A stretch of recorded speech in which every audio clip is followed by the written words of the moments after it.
Madame la Présidente, Monsieur le Premier ministre, Messieurs, Dames les ministres, chers collègues.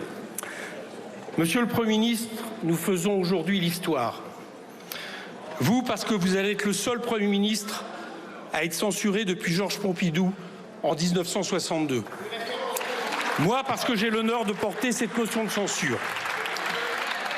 Ne voyez dans cette introduction ni de quoi adoucir votre déception, ni de quoi me glorifier. Simplement, je veux dire toute l'importance et la solennité de ce moment. J'apprécie tout le sérieux et l'ampleur de ce jour. Et je sens une responsabilité d'autant plus grande qu'à l'inverse de Georges Pompidou, la majorité de nos concitoyens n'est ni derrière votre gouvernement, ni encore moins derrière le président qui vous a nommé à cette place. La majorité du peuple est bien derrière la motion que je porte. Au fond, cette motion va emporter votre gouvernement parce que vous n'avez jamais su déjouer la malédiction que vous a transmise le vrai responsable de cette situation, Emmanuel Macron. Cette malédiction, c'est l'illégitimité. Votre illégitimité absolue devant le suffrage universel. Vous qui êtes issu de la force politique parlementaire qui a eu le plus mauvais résultat aux élections législatives. L'illégitimité de la coalition qui était censée vous porter et plus encore, l'illégitimité du programme économique et social puissamment rejeté par les Françaises et Français en juillet 2024. Ce même programme que vous aurez vainement tenté de perpétuer puisque telle était la mission pour laquelle vous aviez été choisi, vous minoritaire, par un président lui aussi minoritaire. Votre échec était annoncé et il fut finalement cuisant. En témoigne le budget de la sécurité sociale transformé par les amendements du nouveau Front populaire qui ont été adoptés contre votre gré. Mais vous avez esquivé son adoption en jouant la montre car elle est la dernière arme des gouvernements faibles. Par ailleurs, le débat sur le budget de l'État, déserté par vos troupes, a eu lieu en présence de seulement 20 à 30 députés de votre socle présumé commun qui s'est révélé un dernier bataillon en déroute. Ce socle fissuré fut incapable d'éviter l'adoption des amendements de justice fiscale et sociale portés par le NFP. Un budget transformé contre lequel votre seule parade fut ici non la montre, mais l'appui du Rassemblement national. Cette illégitimité provoque votre chute aussi, car vous n'avez pas tenu vos engagements. Vous disiez que vous respecteriez le Parlement après le record de 49.3 déclenché par les gouvernements précédents pour expédier une politique déjà minoritaire. Nous ne vous avions pas cru, d'où notre motion de censure en octobre. La suite a montré que nous avions eu raison. Vous avez montré que les seuls compromis que vous étiez prêts à admettre étaient ceux négociés avec vous-même. Vous n'avez même pas esquissé le moindre mouvement en faveur des amendements adoptés dans cette Chambre. Ni dans le budget de la sécurité sociale, où pourtant nous réglions une grande partie des déficits des comptes sociaux en faisant, par exemple, cotiser les dividendes. Ni dans le budget de l'État, où pourtant nous apportions 56 milliards d'euros en revenant sur les cadeaux fiscaux faits éhontément aux ultra-riches et aux très grandes entreprises depuis 2017. Or, ces recettes supplémentaires permettaient d'éviter d'augmenter les taxes sur l'électricité ou de pénaliser le pouvoir d'achat des actifs et des retraités. Et ces recettes permettaient aussi de réduire le déficit en dessous de 3%, ce qui libérait directement des marges de manœuvre pour investir dans l'écologie, l'éducation, la santé. Voilà le résultat que vous avez évacué d'un revers de main. Ce résultat adopté grâce au NFP s'avérait pourtant largement préférable à la sueur et aux larmes que vous promettez aux Français au détriment de l'activité économique et de la bifurcation écologique. Pire, vous avez finalement tenté des compromis, mais avec l'extrême droite. Ce Rassemblement national que vous avez privilégié en violation du barrage républicain qui s'est exprimé majoritairement en juillet dernier. Ce barrage dont vous auriez à minima, Monsieur le Premier ministre, dû être le garant. Mais cette compromission n'empêchera pas votre chute. Vous chuterez de surcroît dans le déshonneur puisque vous étiez même prêt à remettre en question l'aide médicale d'État. Jusqu'au bout vous-même, où vos ministres, comme M. Retailleau hier des questions au gouvernement, auraient invoqué des valeurs communes avec l'extrême droite afin d'éviter que ces députés ne votent la censure. Cette aspiration à un front réactionnaire est une insulte vis-à-vis de tous les électeurs qui ont permis à vos maigres soutiens de siéger encore dans cette chambre pour faire barrage. Vous vous inscrivez ainsi dans cette tendance qui voit dans beaucoup d'autres pays les partisans du néolibéralisme et du marché s'accorder avec l'extrême droite, s'approprier ses idées et mettre en œuvre son programme. Illégitime, vous l'êtes aussi parce que vous avez refusé d'entendre, après le puissant message du mouvement social de 2023, l'écrasante majorité qui veut l'abrogation de la réforme des retraites. Cette volonté qui s'est exprimée de nouveau en juin dans les urnes, comme les vôtres, ont contourné le refus des Français du traité constitutionnel européen en 2005. Vous avez aujourd'hui considéré que le peuple avait tort puisque vous estimez avoir toujours naturellement raison. Cette illégitimité remonte à ce passage en force contre la population exigé par le président de la République. Hier, par le 49.3 du gouvernement Borne. Aujourd'hui, par l'obstruction parlementaire organisée par votre gouvernement pour éviter l'abrogation. Ce mépris explique le crépuscule qui tombe sur l'avenir politique du président et dans l'immédiat sur le vôtre. Comme certains de mes collègues ici l'ont fait, je vais vous raconter, chers collègues, mon rapport personnel à l'âge de départ à la retraite. Marcel Mercier était mon grand-père maternel, ouvrier chez Michelin dans la banlieue parisienne. Il part à la retraite en 1969 à l'âge de 65 ans. Il rejoint son pays natal, le pays rouennais. Mais il meurt 6 mois après. En 1980, la gauche arrive au pouvoir et abaisse l'âge de la retraite à 60 ans. Or, je n'ai jamais pu m'ôter de l'esprit le fait que mon grand-père aurait eu le droit de vivre heureux au moins 5 années supplémentaires. Ces histoires-là, chers collègues, nous les partageons par millions en France. Et nous sommes beaucoup à penser que la question n'est pas de travailler jusqu'à l'épuisement, mais bien le droit de profiter en bonne santé de ces années de vieillesse. Ce choix, il appartient aux travailleuses et aux travailleurs. Et ils disent qu'ils aspirent à un meilleur partage de la valeur plutôt que de travailler 2 années de plus. Voilà ce que vous n'avez pas compris. Car les salariés estiment par exemple que 2 ans de vie valent largement 0,15% de cotisation en plus pendant 7 ans. Ainsi, nous pourrions garantir l'équilibre du régime. Or, à cette préférence, vous n'avez rien d'autre à opposer que les éléments de langage du MEDEF et des fonds de pension désireux de mettre la main sur ce pactole. Ce serait, Monsieur le Premier ministre, une raison déjà suffisante pour vous censurer. Enfin, arrêtez ce mauvais coup porté au pays qui consiste à dire « après moi le déluge ». Le chaos est déjà là. Il est politique, économique et social. Ce n'est pas la politique économique que nous voulons qui explique les chiffres catastrophiques du déficit, les plans de licenciement massifs, le chômage qui remonte, l'incapacité à faire face aux besoins en matière d'investissement écologique. C'est votre politique économique et fiscale qui a consisté à appauvrir le pays au bénéfice des ultra-riches et du capital. Et pour le plus grand malheur du reste du pays. C'est pourquoi la censure populaire se fait chaque jour plus vive, celle des agriculteurs, des taxis, des salariés d'Auchan, des soignants et demain des enseignants. Votre navire prend l'eau, la colère monte. Cette politique échoue ici et partout en Europe. Il est donc vital de rompre avec elle. Le chaos est déjà là et il n'interviendra pas avec votre chute. Si le budget de la sécurité sociale n'est pas adapté, on appliquera celui en cours. Les cartes vitales fonctionneront toujours et les retraites seront même indexées sur l'inflation, ce qui bénéficie aux retraités. Sans compter que rien n'empêchera un gouvernement de déposer un nouveau budget de la sécurité sociale. Et après votre chute, il y aura tôt ou tard un budget pour l'État. Arrêtez de faire croire que la lumière s'éteindra. La loi spéciale évitera toute shutdown. Elle permettra de passer la fin de l'année en décalant de quelques semaines l'examen du budget pour 2025. Et contrairement à votre propagande, cela ne fera pas payer d'impôts de plus aux Français, puisque cette loi n'aura pas vocation à durer plus de quelques semaines. Il existe une meilleure solution qui respecterait le suffrage universel. Nommer un gouvernement NFP qui pourrait avantageusement amender le budget qui reviendra le 18 décembre à l'Assemblée. Il pourrait reprendre tous les amendements qui avaient trouvé une majorité ici même. Il lui restera alors 2 semaines pour essayer de faire passer la partie recette avant fin décembre comme la loi l'y oblige. Mais il semble que le chef de l'État ne veuille toujours pas de cette solution qui contredit les fondements de sa politique au service de la finance.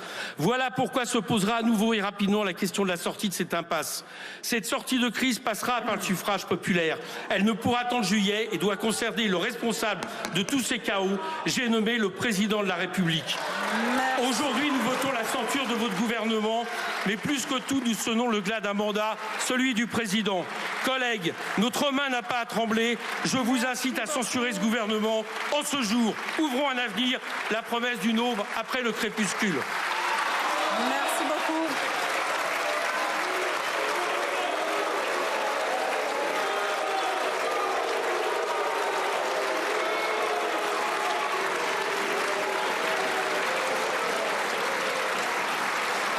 Merci beaucoup. La parole est à présent à Madame la Présidente Marine Le Pen pour le Rassemblement national. Pour une durée de 15 minutes.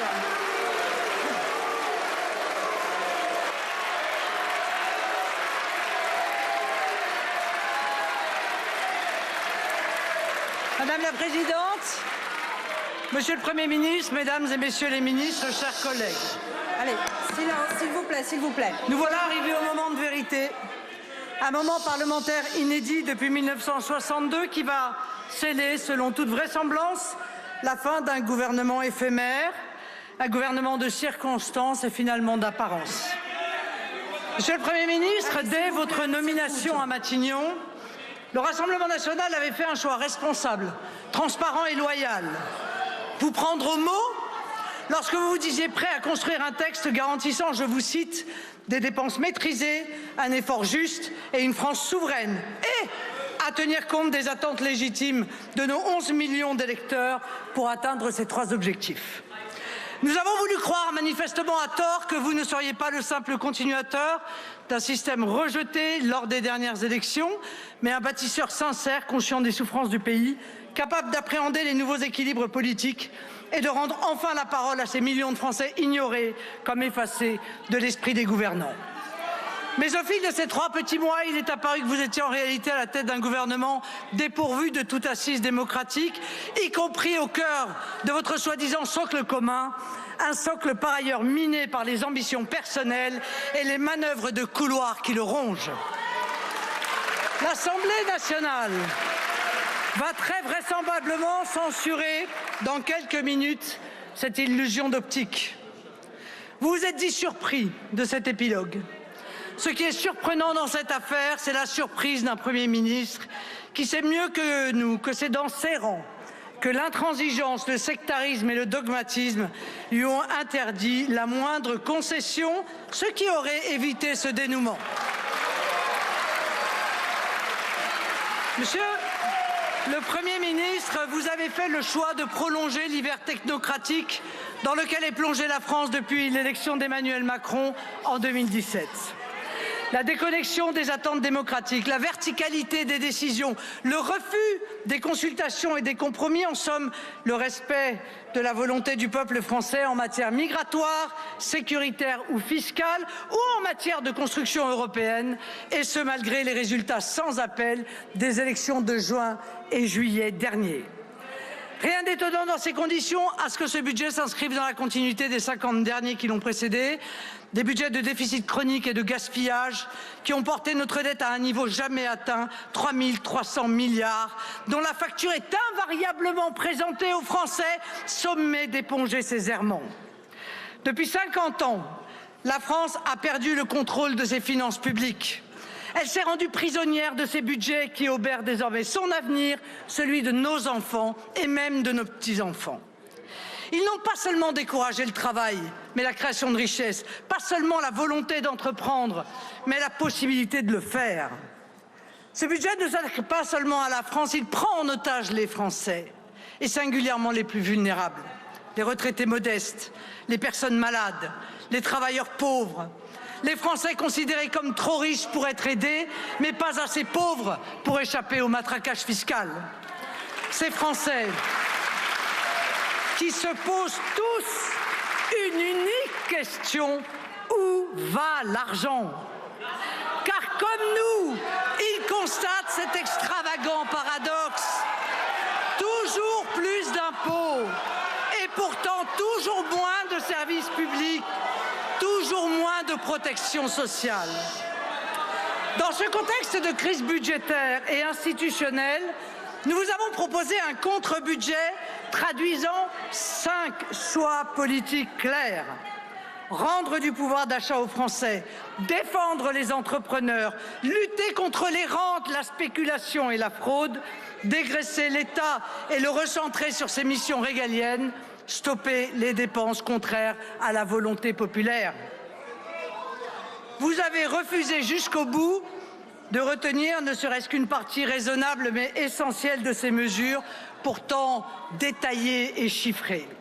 Vous n'avez apporté qu'une seule réponse: l'impôt, l'impôt, toujours l'impôt. 40 milliards d'impôts nouveaux, dont 20 milliards pour les entreprises. Mais ce n'est pas le Rassemblement national qui a qualifié votre budget de récessif, ce sont les milieux économiques.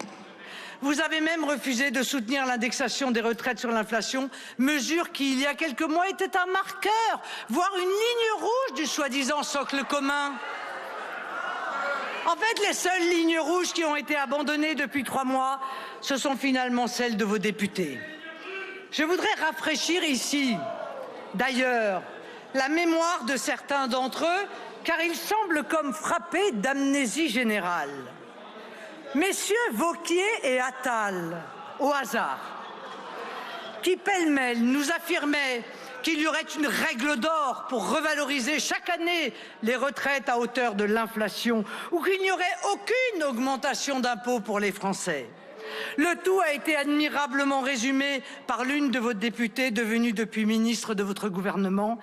Hausse d'impôts, disait-elle, diminution des retraites, aggravation du déficit public. Ça, pour le coup, on l'a dit très vite au président de la République, c'est le déclenchement de la censure. Mais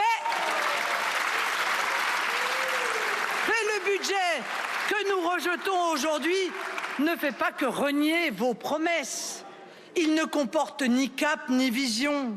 C'est un budget technocratique qui continue à dévaler la pente en se gardant bien de toucher au totem qu'est l'immigration hors contrôle, en s'abstenant de s'attaquer à la vie chère en métropole comme en outre-mer, en refusant de s'attaquer aux causes plutôt que de parler des conséquences de la vertigineuse glissade sécuritaire et criminelle que connaît le pays. Permettez-moi de m'arrêter un instant sur les Outre-mer, si chers à mon cœur. Manifestement, vous n'avez pas pris la mesure de leur désespoir. Crise sociale due à la vie chère, accès à l'eau potable, insécurité et immigration clandestine. Sur tout cela, vous n'avez rien entrepris. Le budget que nous rejetons aujourd'hui apparaît clairement comme le contraire d'une politique pensée et pesée. Il n'est qu'une comptabilité froide, issue de logiques bureaucratiques, de choix d'habitude ou de routines dépensières, sans se soucier des postes et des personnes, en ayant à l'esprit que le mandat que nous ont confié nos électeurs est le sens de l'intérêt national. Nous avions éclairé le chemin qui mène au compromis avec 3 balises: immigration, pouvoir d'achat, sécurité. Ces balises, le gouvernement n'a pas voulu les voir, comme s'il était pour lui déshonorant de chercher en ces circonstances les voies de la conciliation nationale. Les petits pas qu'il a timidement et très tardivement tentés ne peuvent s'appeler des concessions, ce sont des miettes. Je le déplore, mais c'est ainsi. Alors, à ceux qui me croient animé de l'intention de choisir par un vote de censure la politique du pire, je veux leur dire que la politique du pire serait de ne pas censurer un tel budget, un tel gouvernement un tel effondrement. La France aura un budget. Car comme nous l'avons rappelé, nos institutions nous permettront de voter au plus tôt, avec un nouveau gouvernement, des lois de finances pour 2025. Et d'ici là, une loi spéciale que nous voterons évidemment permettra à l'État de continuer à percevoir l'impôt et d'exécuter les dépenses publiques indispensables à la continuité de la vie nationale. En revanche, nous lui évitons la prolongation des tragiques erreurs économiques et fiscales du passé. Nous permettons par notre défense de l'intérêt national, à rebours de 40 ans de politique économique toxique dont vous êtes le continuateur, d'éviter le chaos. Que l'on soit juste, la dissolution, nous la devons à la rupture profonde et ancienne entre la volonté du peuple et les réalisations de leurs dirigeants. La censure est la conséquence non seulement des manœuvres électorales des élections législatives qui ont privé la France d'une majorité de gouvernement, mais également du chantage de votre propre minorité qui vous a interdit de trouver les voies de passage avec vos oppositions, ce qui est pourtant le fondement de la démocratie.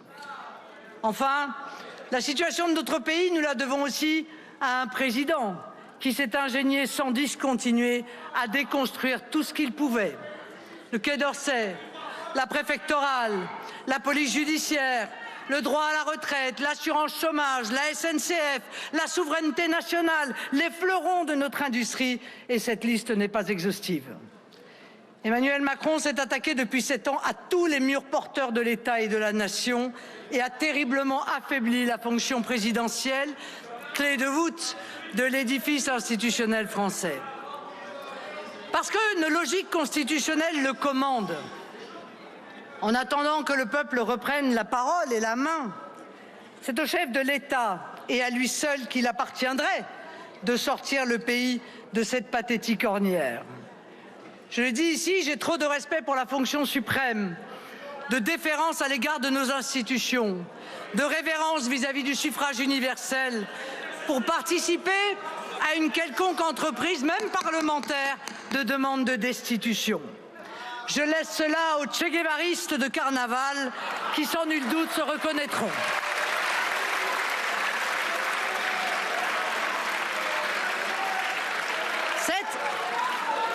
C'est à l'intéressé lui-même de conclure s'il est en mesure de rester ou pas. C'est à sa conscience de lui commander s'il peut sacrifier l'action publique et le sort de la France à son orgueil. C'est à sa raison de déterminer s'il peut ignorer l'évidence d'une défiance populaire massive que, dans son cas, je crois définitive. S'il décide de rester, il sera contraint de constater qu'il est le président d'une République qui n'est plus tout à fait, par sa faute, la 5e. Il devra se résoudre, enfin, au respect de l'Assemblée nationale élue, au respect de tous les citoyens sans exception et évidemment au respect des logiques démocratiques.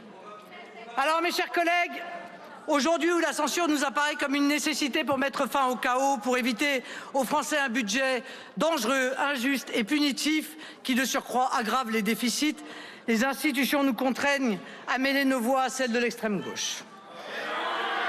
Ce n'est pas de gaieté de cœur que nous le faisons, tant les idées de l'extrême gauche et de la gauche extrémisée sont dévastatrices pour l'unité, la sécurité et la prospérité du pays, et tant leur comportement est terriblement éloigné de l'idéal français et du respect de nos institutions. Ces mêmes institutions nous contraignent aujourd'hui à utiliser le NFP comme un simple outil pour éviter l'application d'un budget toxique.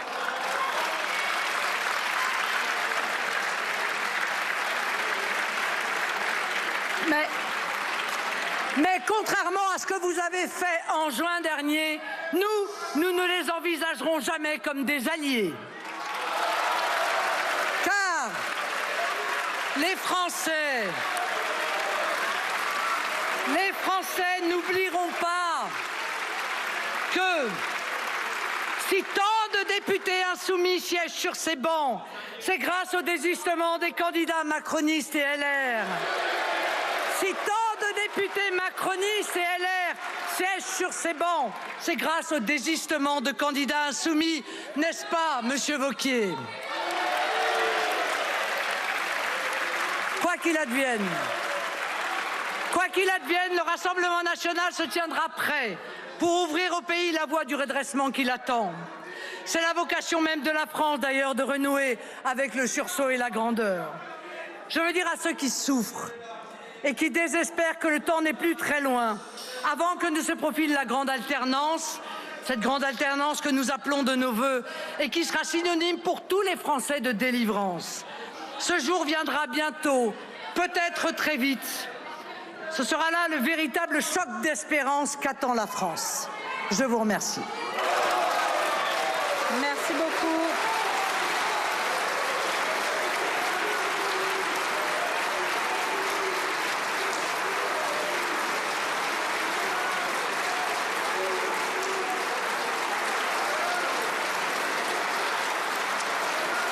Merci beaucoup. La parole est à présent à Monsieur le Président Boris Vallaud pour le groupe socialiste.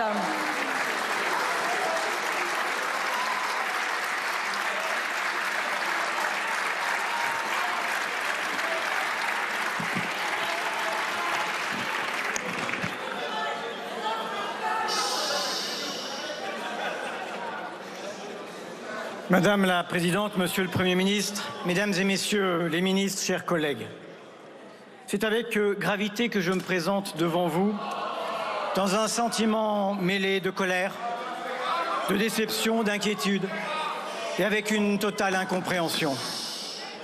Au moment de la constitution de votre gouvernement, vous aviez annoncé une nouvelle méthode, revendiqué une culture, celle du compromis, et fait la promesse de la concertation.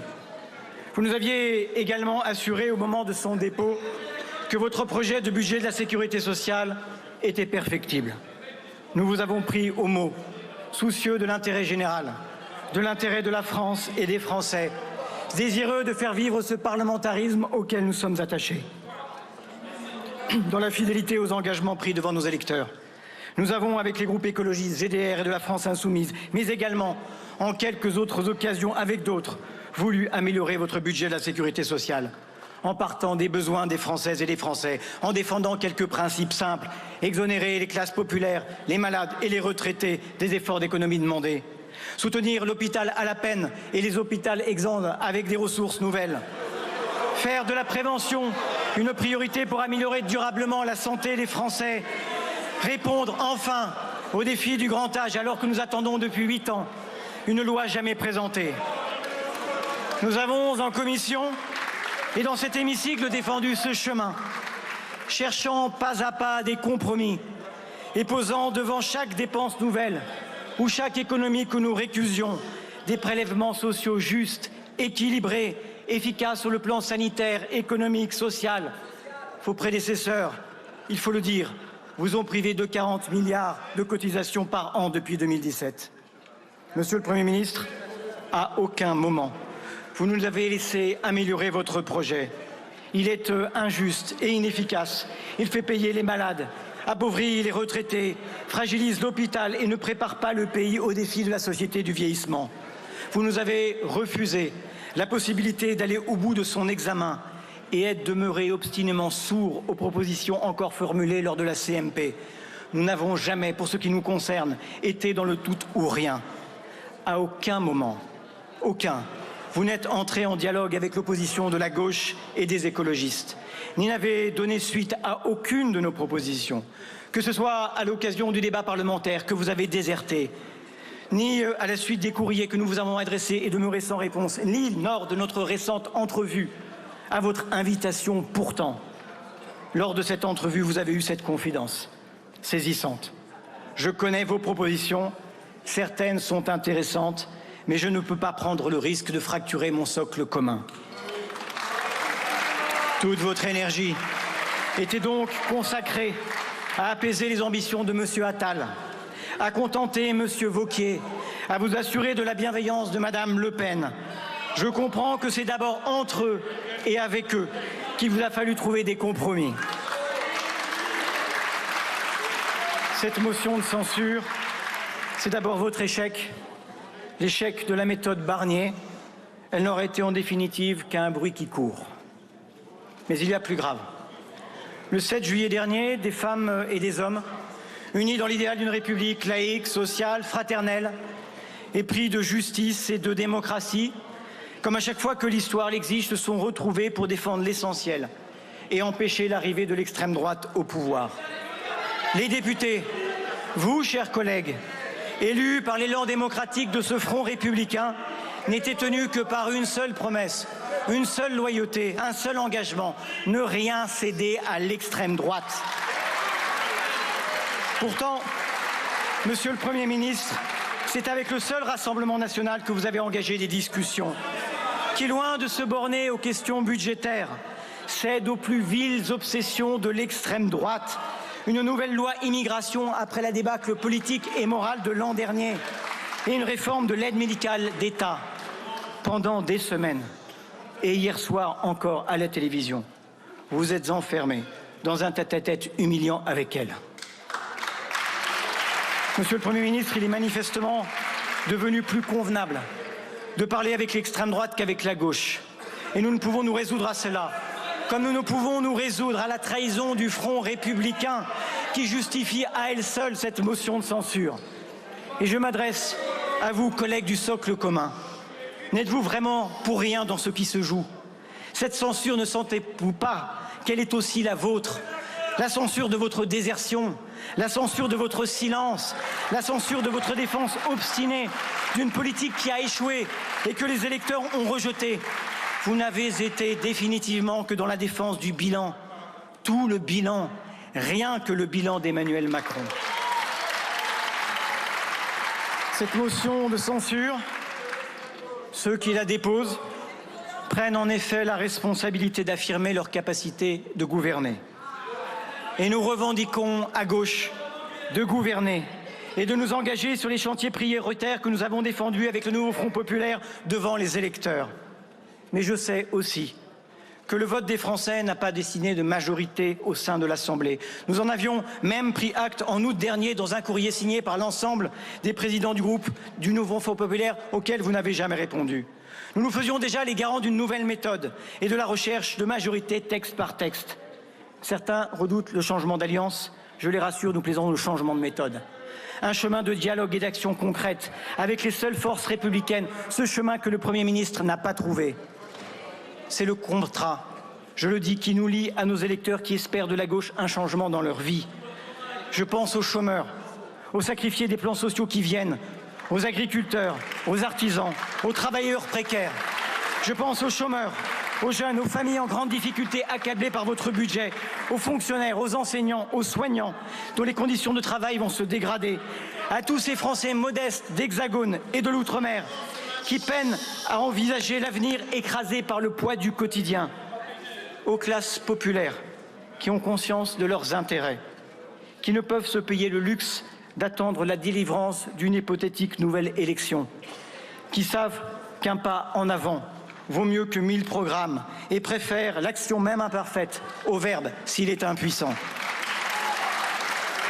Un Premier ministre de gauche conduisant la politique de la nation en cohérence avec la volonté de changement des électeurs qui nous ont fait confiance et une Assemblée qui cherche des compromis et les majorités les plus larges autour de quelques priorités pour répondre à l'urgence et aux attentes des Français. C'est cela que nous appelons un accord de non-censure pour gouverner sans 49.3.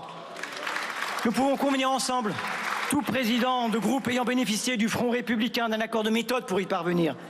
C'est une construction politique difficile, je le sais, mais c'est la seule possible et raisonnable devant nous. Mes chers collègues, le pouvoir n'est plus à l'Élysée. Le pouvoir n'est plus à Matignon, le pouvoir est ici à l'Assemblée nationale. Et ceux qui, comme moi, définitivement croient au Parlement, à ceux qui espèrent du réveil démocratique, à ceux qui espèrent d'une 6e République, je le dis, la voici. Oui, nous pouvons changer de budget, changer de Premier ministre et changer la vie. Et trouver un chemin pour cela. Je crois dans le génie de la démocratie, mais elle a besoin de démocrates sincères, de républicains ardents. Elle a besoin de parlementaires adultes. Chers collègues du bloc central qui vociférez, je le dis avec gravité, Cette censure est un appel au sursaut moral. La majorité de compromis que vous avez voulu s'est transformée en un sinistre gouvernement de connivence avec l'extrême droite que vous subissez et qui désormais vous achève. À tout républicain authentique, le prix à payer est devenu beaucoup trop élevé. Le choix qui est devant vous est désormais clair. Préférez-vous négocier avec une gauche au pouvoir que certains jugent imparfaite, mais avec laquelle vous partagez la plupart des combats républicains? Ou continuez-vous à courber l'échine aux injections de Madame Le Pen? Que préférez-vous? La laisse et le bâton du Rassemblement national ou la responsabilité républicaine au prix de négociations parlementaires exigeantes? Nous vous demandons d'être à la hauteur de la France et d'entendre des aspirations à la fraternité du pays. Chers collègues, la stabilité, ce n'est pas de continuer de livrer le gouvernement aux maîtres chanteurs de l'extrême droite. Le bon sens, ce n'est pas de régler la crise budgétaire en poursuivant la politique qui l'a mise en cause.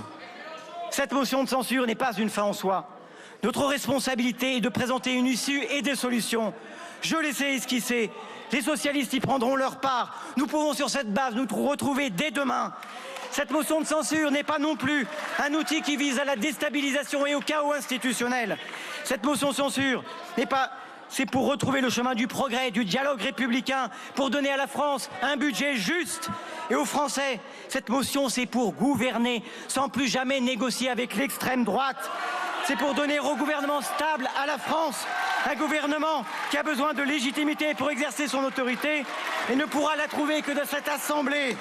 Pour que vive la France et la République dans la fidélité au meilleur de son histoire. Merci beaucoup.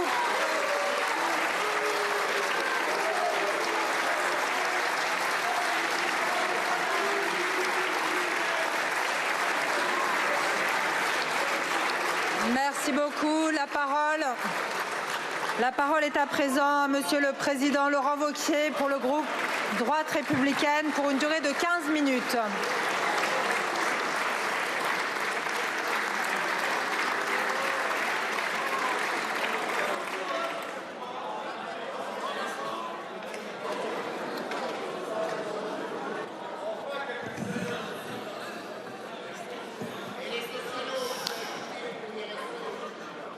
Madame la Présidente, Monsieur le Premier ministre, chers collègues, il y a 2 mois, devant vous, j'évoquais les phrases de Georges Pompidou lorsque le 5 octobre 1962, faisant face à une motion de censure, il dénonçait la passion de tout renverser. Le mauvais génie d'autrefois, disait-il, qui hantait à nouveau l'hémicycle. Ici même alors, le 5 octobre 1962, un gouvernement, pour la première, et jusque-là la dernière fois de la Ve République, tombait avec une coalition des contraires, celle de l'extrême gauche et de l'extrême droite. Je me souviens encore des propos sur les bancs de la gauche, lorsque j'évoquais, il y a 2 mois, cette réalité, et vous disiez, nous, jamais avec le Rassemblement national. Et je me souviens des propos que l'on entendait, Madame Le Pen, sur vos rangs, où vous disiez jamais avec la France insoumise. Eh bien, nous y voilà. Nous y voilà. Vous faites semblant ici de vous injurier les uns les autres et vous vous apprêtez juste à voter les uns avec les autres. Vous vous apprêtez à voter ensemble pour faire tomber un gouvernement. Est-ce une surprise? Je ne le crois pas. Cette jonction de la France insoumise et du Rassemblement national, on la voyait déjà à l'œuvre depuis quelques semaines, lorsque vous tentiez d'abroger la réforme des retraites sans les financer. Ce mauvais génie d'autrefois, le voilà revenu parmi nous aujourd'hui. Et pour la première fois, tout le monde doit mesurer la gravité de ce moment. Pour la première fois depuis 62 ans, un gouvernement risque d'être renversé. Alors oui, bien sûr, nous avons tous conscience de la situation politique extrêmement difficile. Oui, il n'y a pas dans cet hémicycle de majorité.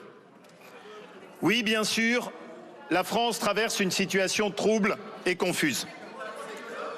Mais le choix, lui, que vous avez à faire, il est parfaitement clair, celui-là. Le choix que nous avons à faire, chers collègues, il est parfaitement clair. Et il n'y en a pas trois. Il n'y a que deux choix possibles. L'intérêt du pays ou l'intérêt des partis. Le choix de la responsabilité ou le choix du chaos. Le choix de la solution ou le choix du désordre. Les Français n'attendent pas, bien sûr. Et nous le savons tous. Ils n'attendent pas de miracle dans cette période. Ils attendent en revanche que nous fassions du travail utile. Ce choix, Monsieur le Premier ministre, cher Michel, c'est celui que vous avez fait depuis 3 mois. Avec dignité, avec respect, avec droiture. Et je veux vous rendre hommage parce que ce comportement contraste tellement avec le visage qu'offrent certains ici sur les bancs de cet hémicycle. Vous vous êtes employé à éteindre l'incendie budgétaire dans un pays en faillite. Vous vous êtes employé avec Bruno Retailleau à remettre un cap dans notre politique de sécurité. Vous vous êtes employé à ouvrir des chantiers importants. Je pense à la lutte contre les narcotrafics. Je pense à la volonté de reprendre la main sur l'immigration irrégulière avec la volonté de rétablir le délit de séjour irrégulier. Je pense à la volonté de remettre davantage de justice entre le public et le privé avec le débat salutaire sur les jours de carence. Oui, Monsieur le Premier ministre, vous avez essayé dans cette période de porter un choix de responsabilité.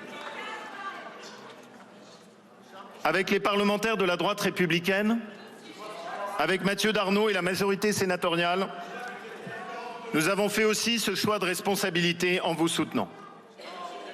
Et nous avons fait des propositions comme le Premier ministre le souhaitait afin d'améliorer le budget. Et je veux remercier ici le ministre du Budget, Laurent Saint-Martin, qui a fait un travail courageux dans cet hémicycle. Nous avons ouvert, avec Véronique Louwagie, le chantier de la lutte contre la bureaucratie administrative, contre ces myriades d'agences administratives si coûteuses, à l'origine des normes qui épuisent les Français. Nous avons porté avec Yannick Neuder et Thibault Bazin l'idée essentielle de la revalorisation du travail. En proposant le plafonnement des aides sociales par rapport au SMIC et en ouvrant le chemin pour une réforme avec une fusion dans une aide sociale unique, indispensable. Garder le social, arrêter l'assistanat, revaloriser le travail, tous ceux que vous avez oubliés et ceux que vous avez abandonnés sur les bancs de la gauche. Et il reste tant à faire. Est-ce que ce que nous avons engagé est perfectible? Bien sûr. Est-ce que notre pays peut encore se payer de perdre le luxe de semaines d'instabilité gouvernementale alors qu'il y a tout à rebâtir? Sûrement pas. Et nous voilà tous, même si vous éructez, nous voilà tous aujourd'hui face à nos responsabilités. Chacun fera évidemment son choix en son âme et conscience. Mais ce choix-là, vous le porterez surtout devant les Français. Parce qu'il y a une chose qu'on ne peut pas accepter ici. On ne peut pas accepter, comme vous vous employez à le faire, sur ces derniers jours, on ne peut pas accepter que vous expliquiez que la motion de censure, ça n'est pas grave. On ne peut pas expliquer avec la légèreté avec laquelle vous le faites que la censure n'aura pas de conséquences. On ne peut pas mentir aux Français en disant qu'il n'y aura pas des conséquences. Il y aura des conséquences. Il y aura des conséquences et ces conséquences seront payées par les Français et tous ceux qui se prêtent à ce jeu minable aujourd'hui en rendront compte devant les Français. La censure, ce que vous appelez bullshit, la censure, ça va être l'augmentation de l'impôt sur le revenu. Tous ceux dont vous vous moquez, les 18 millions de Français qui vont payer ce fameux bullshit que les députés du RN balayent d'un revers de main. Ces 400 000 travailleurs qui vont devenir imposables, mais qui visiblement sont le cadet de votre souci sur les bords du Rassemblement national. Voilà la façon dont vous défendez la France qui travaille. Et une fois encore, Madame Le Pen, ce sont eux qui paieront les conséquences de votre légèreté et de votre irresponsabilité. La censure, Madame Genevard, c'est la fin des aides d'urgence pour les agriculteurs. C'est la fin de tout ce que vous avez cherché à construire ces dernières semaines. La fin des allègements de charges qu'ils demandent aujourd'hui. La fin des exonérations de taxes. La fin de la revalorisation des retraites des agriculteurs pour des agriculteurs qui travaillent dur et touchent des retraites de misère. Il est facile d'aller sur les ronds-points pour soi-disant flatter les agriculteurs quand on les abandonne ensuite dans l'hémicycle, ici.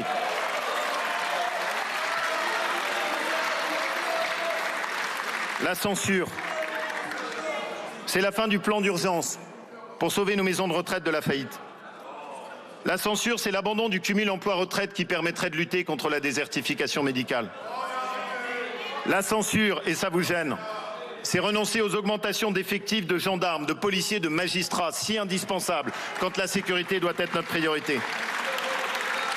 La censure, c'est le coup d'arrêt à la loi de programmation militaire, alors même que l'Europe est menacée à ses frontières. La censure, c'est la dette qui va continuer à filer, alors même que la France, avec tout ce désordre que vous avez conjointement installé, est aujourd'hui considérée comme moins crédible que la Grèce. 1 point d'intérêt de taux supplémentaire. Ce sont les Français qui vont payer l'addition. C'est 30 milliards d'euros de dettes supplémentaires et d'intérêts dans les années qui viennent. C'est 3 fois le budget de la justice. La censure, et visiblement ça vous gêne, c'est l'aggravation de la crise immobilière. C'est la fin du prêt à taux zéro au moment même où le marché de l'immobilier s'effondre, mettant en péril nos artisans et nos entreprises. La censure, c'est l'incertitude économique pour tous ceux qui prennent des risques. C'est l'incertitude pour les entreprises, c'est l'incertitude pour les PME, c'est l'incertitude pour les commerçants, c'est l'incertitude pour les artisans, c'est l'incertitude pour les professions libérales. Vous n'en avez même pas dit un mot, Madame Le Pen. Cette incertitude, c'est celle des Français qui vont hésiter à consommer demain. Et je prends date aujourd'hui. Par votre irresponsabilité, vous allez enfoncer la France dans une crise économique et financière. Et vous en porterez la responsabilité devant les Français parce qu'ils se souviendront de ceux qui ont allumé la mèche. Un pays a besoin de stabilité. Un pays a besoin de stabilité, il a besoin d'un budget, il a besoin d'un gouvernement. Rien n'est pire pour une économie que l'incertitude. La censure, et c'est sans doute le plus grave parce que c'est l'image que vous offrez aujourd'hui, c'est faire perdre à notre pays son dernier atout. La France pouvait au moins compter sur la stabilité de ses institutions. Et vous vous délectez sur ces 2 bancs de la plonger dans l'instabilité. Cette stabilité de nos institutions, c'est ce qui nous a toujours protégés. Même dans les crises les plus graves, notre pays demeurait gouvernable. Nous dansons au-dessus d'un volcan et vous nous proposez de faire un pas supplémentaire en direction de l'instabilité institutionnelle qui a précipité l'agonie de la 4e République. Vous vous apprêtez à ouvrir la boîte de Pandore de l'instabilité gouvernementale. Vous réveillez les vieux démons qui viennent de l'extrême gauche de la politique française, ceux de l'impuissance, de l'instabilité ministérielle et de l'incertitude économique. Et si encore vous aviez des solutions, parce que vous proposez le blocage sans solution, parce que vous le vouliez ou non, il ne peut pas y avoir de nouvelles élections législatives avant l'été. C'est ça la vérité. Et que pendant que se joue cette comédie d'une insoutenable légèreté, qu'est-ce qu'on a entendu ? Vous ne nous avez pas assez traités. Voilà ce qu'on a entendu. Vous ne nous avez pas assez traités. Et qu'est-ce que cela veut dire ? Cela veut dire que vous vous apprêtez à jouer avec le destin de la France, que vous vous apprêtez à faire tomber un gouvernement parce qu'on ne vous a pas assez traité. Et c'est cela être à la hauteur des enjeux. Voilà l'image que vous offrez.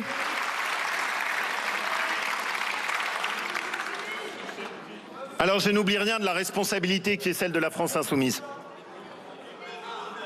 Je n'oublie rien du danger de ceux qui veulent autoriser l'apologie du terrorisme. Je n'oublie rien du danger de ceux qui entraînent des complaisances détestables avec l'antisémitisme. Je n'oublie rien du danger de ceux qui ont trahi Jaurès et Clémenceau. Mais la réalité, c'est que sans vos voix, Madame Le Pen, la France insoumise ne pourrait rien. La réalité, Madame Le Pen, c'est que vous vous apprêtez à voter. Vous vous apprêtez à voter pour ceux qui traitent les policiers d'assassins. La réalité, Madame Le Pen, c'est que vous vous apprêtez à voter pour ceux qui traitent les terroristes de résistants. La réalité, Madame Le Pen, et honnêtement, la dignité vous imposerait un autre comportement dans cet hémicycle. La réalité, Madame Le Pen, c'est que quand on lit le texte de la motion de censure, on comprend l'hypocrisie qui est derrière. Juste le texte de cette motion de censure. Un texte qui dénonce les plus viles obsessions de l'extrême droite. Et vous allez voter cela. Un texte qui explique qu'il ne faut pas revenir sur l'aide médicale d'État. Et vous allez voter cela. Un texte qui explique qu'il ne faut pas de loi d'immigration plus ferme. Et vous allez voter cela. Voilà, Madame Le Pen, ce que vous allez faire. Voilà à quelles incohérences en sont réduits dans cet hémicycle les semeurs de chaos. Dans un parcours politique, il y a toujours un moment de vérité. Il y a des moments où on ne peut pas duper, on ne peut pas esquiver, on ne peut pas feindre. Des moments où il faut choisir entre un intérêt personnel, Madame Le Pen, et l'intérêt du pays. Des moments où il faut choisir entre son intérêt partisan et le sens de l'État. Madame Le Pen, je n'ai jamais été de ceux qui vous diabolisaient. Je n'ai jamais été de ceux qui vous donnaient de leçons de morale. Jamais. Et je vous le dis donc avec d'autant plus de force aujourd'hui. Les Français jugeront sévèrement le choix que vous vous apprêtez à faire. Les Français jugeront sévèrement le choix de ceux qui prétendent vouloir redresser le pays et font aujourd'hui le choix du désordre. Les Français jugeront sévèrement ceux qui voulaient se montrer responsables et vont faire le choix de l'irresponsabilité. Les Français jugeront sévèrement ceux qui prétendaient incarner l'ordre et qui vont faire le choix du chaos. Emmanuel Macron porte peut-être seul la responsabilité de la dissolution, mais vous allez porter avec la France insoumise la responsabilité de la censure qui va plonger le pays dans l'instabilité. Alors je vous le dis une dernière fois, ressaisissez-vous. Ressaisissez-vous, il est encore temps. Ressaisissez-vous et changez votre choix. Ressaisissez-vous parce que sinon nous nous souviendrons longtemps de ce jour désolant. Nous nous souviendrons longtemps, Madame Le Pen, qu'une alliance des contraires portée par le cynisme a plongé notre pays dans l'instabilité. Ressaisissez-vous parce qu'il est toujours temps de faire le choix de la France. Merci beaucoup.